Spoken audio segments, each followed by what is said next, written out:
Effectivement, c'est cette audience que nous venons de vivre, une audience de prestation de serment de 3 magistrats qui ont été affectés ici dans la cour d'appel de Ziguinchor. Et c'est, comme on l'a dit tout à l'heure, un acte d'entrée dans la profession de la magistrature. C'est la garantie, à partir de ces serments, que tous les actes qu'ils vont prendre, toutes les décisions qu'ils vont rendre, seront empreintes d'un certain nombre de principes contenus dans le serment, mais qui constituent aussi une sorte de déontologie professionnelle, des principes qui doivent à tout moment les habiter.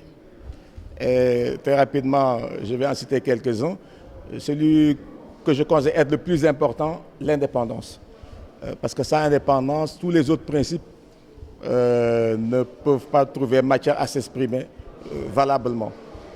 Et donc l'indépendance du magistrat, c'est son équidistance vis-à-vis de tout ce qui est pouvoir politique, économique, religieux, social, de manière à permettre à ce que ces décisions ne souffrent d'aucune contestation ou d'aucune suspicion.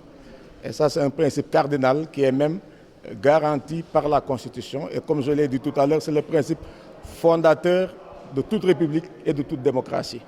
Parce qu'effectivement, c'est le principe qui garantit la séparation des pouvoirs, qui est un élément fondamental de l'organisation politique du Sénégal, de l'État du Sénégal. Il y a aussi les autres principes, la loyauté vis-à-vis des justiciables, mais aussi vis-à-vis de leurs collègues. Le principe de la diligence, c'est un principe. Parce qu'une décision qui n'est pas rendue dans les délais ne peut pas avoir la portée que les justiciables attendent d'eux.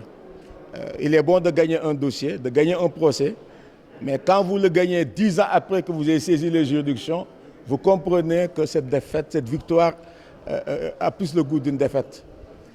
Il y a aussi le secret professionnel qui est un principe important dont le magistrat ne peut être délié même après sa retraite ou même lorsqu'il aura démissionné ou lorsqu'il aura pris sa retraite. Et c'est un principe qui garantit le secret des décisions et des votes auxquels il a participé, mais aussi des informations qu'il aura reçues en tant que magistrat dans l'exercice de ses fonctions. Parce que des personnes souvent viennent, dans le cadre d'un dossier, s'ouvrir à vous, vous donner des informations qui autrement ne vous les donneraient pas si justement ils ne savaient pas que vous étiez magistrat et que votre exercice est garanti par ce principe du secret professionnel. Et donc c'était un peu ces principes-là que nous avons tenu à rappeler et qui tous sont contenus dans le serment qu'ils ont prêté. Et ce serment, il est définitif. Et comme je l'ai rappelé, l'alinéa 2 de l'article 9 de la loi portant statut de la magistrature dit qu'ils ne peuvent pas être déliés de leur serment.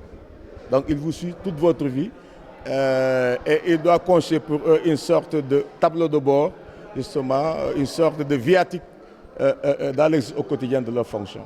Ce jour est aussi solennel, vous avez aussi prêté serment quand datait votre... J'ai prêté serment en 1999, donc plus de 20 ans. Hein? Voilà, à Dakar à l'époque, parce qu'à l'époque, nous tous avions prêté serment ensemble. Et je l'ai prêté en même temps que l'avocat général. Tout à l'heure, lors de ses réquisitions, il en a fait allusion. Et aussi avec monsieur le secrétaire général de la Cour d'appel. Voilà, nous trois sommes promotionnaires.